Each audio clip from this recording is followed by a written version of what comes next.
What's up, y'all? This your girl J Renee with Prison Ride Radio. I hope that you're doing well. You know, I'm out and about in the city, but I got a call that was important.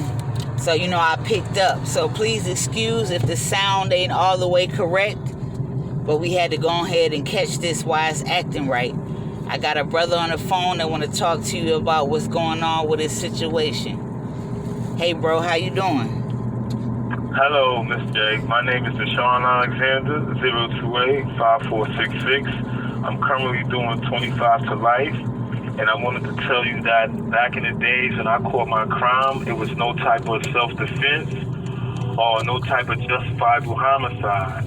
Now, I'm what you would call a DVSJA. In August of 2019, Cuomo signed into legislation a bill called the Domestic Violence Survivors Justice Act, in which I didn't find out about the act until April 2022. Okay. But I would like to go back just a little bit to like freshen you up and tell you how I came up with this situation. Now, back in the days when I was 23 years old, I was living with my sister in Brooklyn, New York, at 287 Decatur Street, which she was living with her husband as well, her baby father, not her husband. And he was an abusive dude. Now, he was so abusive that, you know, it came to the point where he was abusing not only my sister, my mother, and me. But back then, I didn't consider it abuse on my side because I'm a brother, so I just called it protecting my sister. Well, one night, which was December 3rd, 2001, a tragic accident happened inside the house in which he was shot and killed. Now, they arrested me for the crime, which was, they said back then, was intentional murder, in which they charged me with intentional murder and depraving indifference to human life. I took that to trial. In October of 2002, I blew trial to the second charge, which is depraving indifference to human life. But they were supposed to find me guilty for intentional murder. However, I got acquitted of intentional murder due to depraving indifference. Now, once I got acquitted of intentional murder, I was supposed to get acquitted of depraving indifference. Now, my indictment is defective, meaning it's a repugnant verdict, meaning if they couldn't find me guilty for intentional murder, then they wasn't supposed to find me guilty for intentional murder. Now, I didn't find out all of this until the year of April 2022, because Cuomo signed into legislation the Domestic Violence Justice Survivors Act. Now, I didn't find out about that until August 2022. So now when I found out about that, I wrote Brooklyn Criminal Court to my judge chamber and told her I believe I meet the criteria as a domestic violence person. So they sent me an application in which I filled out the application and I mailed the application back to Brooklyn Criminal Court. Now in the process of me doing that, they approved me in August 11th, 2022, saying that I was eligible and I did meet the criteria of a domestic violence justice survivor, or whatever the case may be. Now, I've been waiting patiently for this lawyer that they signed me because I couldn't afford an attorney, so I had to go with, you know, the court. Now, I'm going with this, and I keep telling this lawyer, which is a appellate advocate of mine, you know, besides just a domestic violence situation, this lawyer is that I also have something that's called a repugnant verdict, meaning once the jury acquitted me of intention, they was in a difference as well, but they didn't. I got acquitted of intentional murder and crazy, which I don't, the situation shouldn't have transpired. In 2003 was these type of cases at the law library, it would tell you that a one-on-one shooting could never be a depraved and indifferent situation. keep telling this lawyer that, I have more than just a domestic violence issue. I have a repugnant verdict, meaning my indictment was defective. She keeps, she signed up to do the domestic violence situation. I keep telling her that, nah, it's more to this. Like, you can get this overturned all around the board because I got a repugnant verdict. She keeps telling me, well, I only agreed to do the domestic violence claim. I'm like, well, then that's still telling me I have to do time for something that I really shouldn't be doing time for in the first place. I'm in jail on a defective indictment. So why not just do the repugnant verdict situation with the domestic violence claim so this whole thing can get overturned fully? So she told me, well, I only could cover the domestic violence laws of your claim. I'm like, how? You're my attorney. So I don't see how, if we got another issue other than the domestic violence claim, why you can't raise the repugnant verdict situation. Well, you know how court-appointed lawyers do that, Jay, so, Yeah, I got something to say about that when you finish speaking, brother. Okay, I would like to hear what you have to say, ma'am. Alright, so the first thing I want to ask you, how old were you when this all occurred? I was 23, ma'am.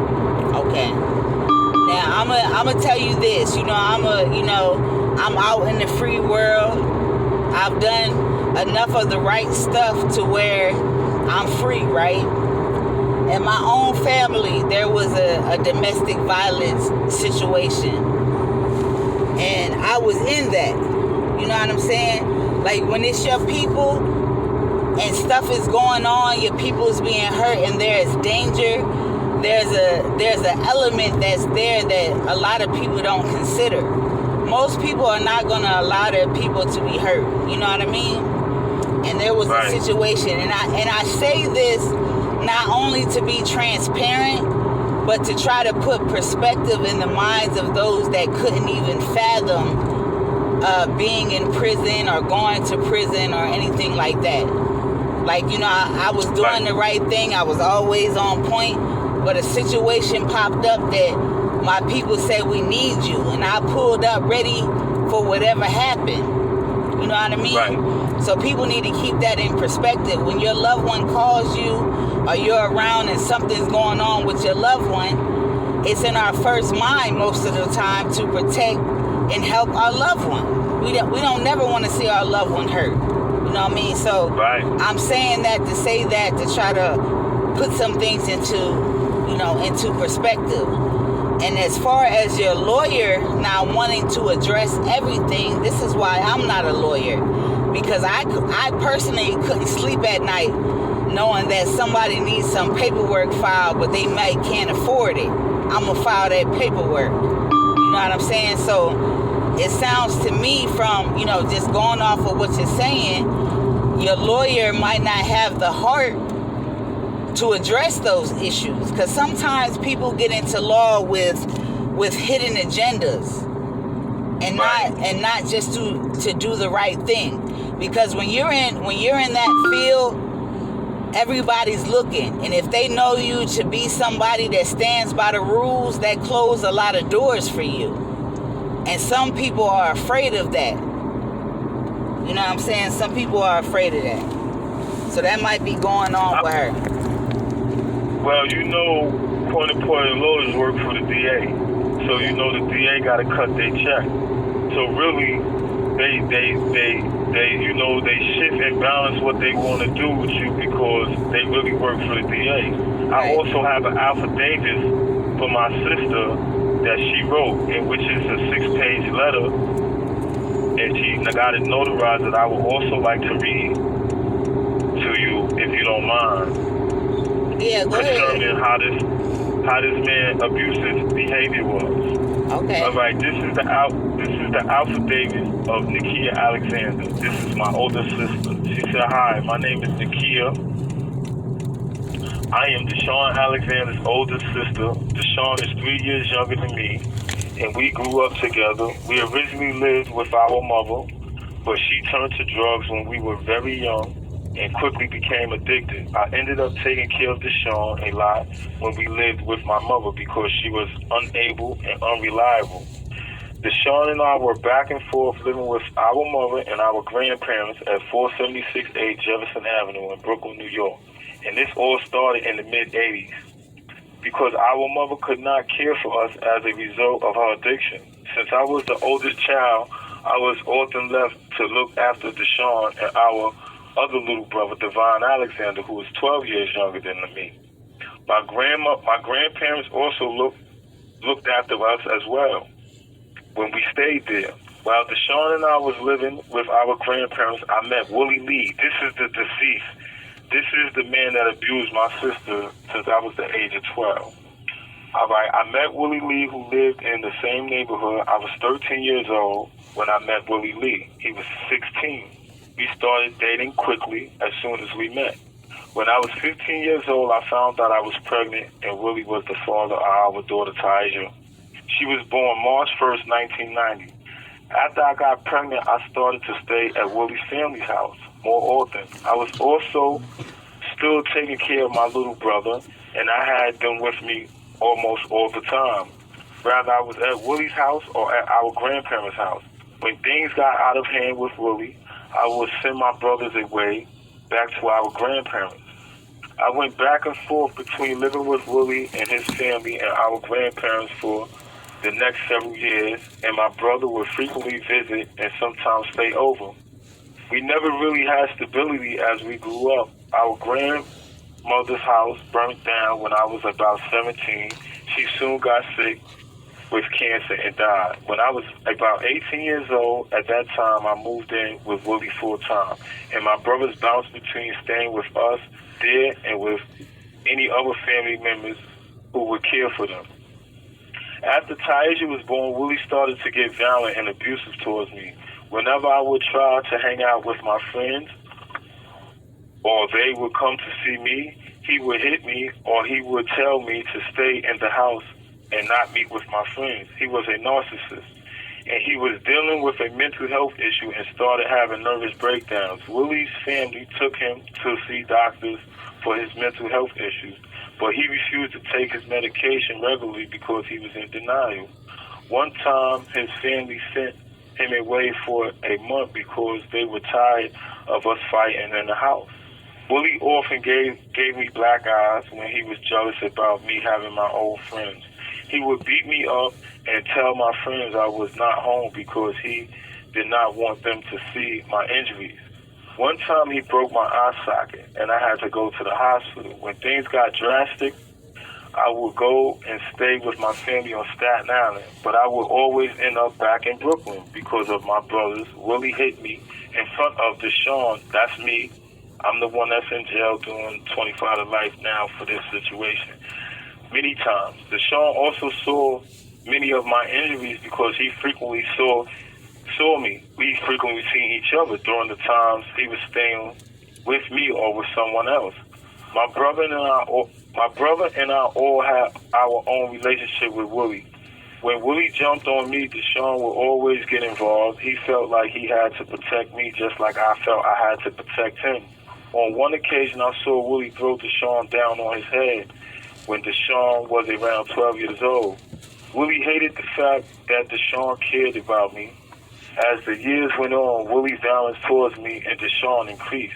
Willie used to punch Dashawn in his chest and make fun of him just because Dashawn cared about me. Willie also fought me in front of my mother and his mother as well. Our mothers tried to get him off of me. When Dashawn tried to protect me, Willie would shove him and tell him to mind his business and say hurtful things. People tried to rescue me from Willie during our relationship, which lasted over 10 years. When I was 19 years old, I got my own apartment on Pickens Avenue in Brooklyn. In the summertime, I had to sneak away from Willie. So I moved all my things during the days when he was out so he would not know I was leaving. But someone told Willie and he found out my new address. My moms came over to that house and broke all the tips off my knives because she knew how violent Willie was. And she wanted to make sure he could not use the knives to stab me. I left again to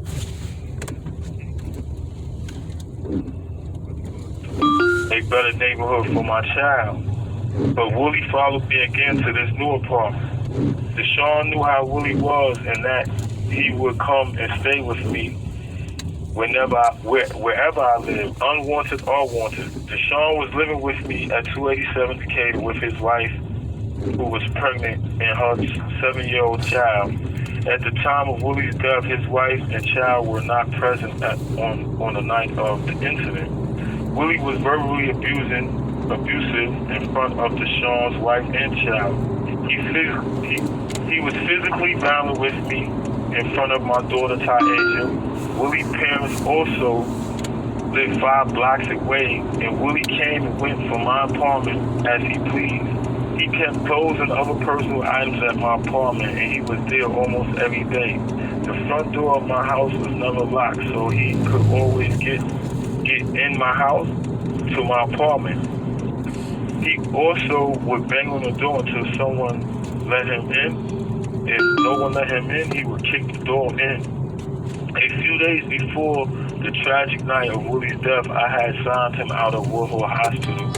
Woodhull Psychiatric Ward. He kept calling me and telling me I had to get him out. His family was mad at me because they did not think he should get out the hospital yet because he was not stable. But I was afraid of him and felt like I had to sign him out or he would get violent with me whenever he did get released. On the day Willie died, he was in my living room when I got home. He started opening all our food, saying that it smelled bad and that it smelled like voodoo. It was clear to me that he was having a mental episode. Willie said the food in the door was voodoo, and he kept kicking the door. Dashawn got mad that Willie was opening the food he had just bought. We were all struggling for money at that time, so spoiling the food was a problem. I have been at HRA all day trying to get my monthly check, and I had to borrow money from Dashawn just to get Pampers. Dashawn and Willie started arguing. Since they never got it wrong, I did not pay any attention at first.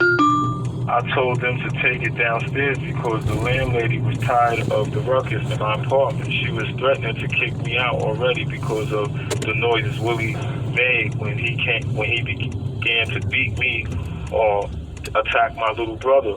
The argument started to escalate, and then I knew that it was getting out of control.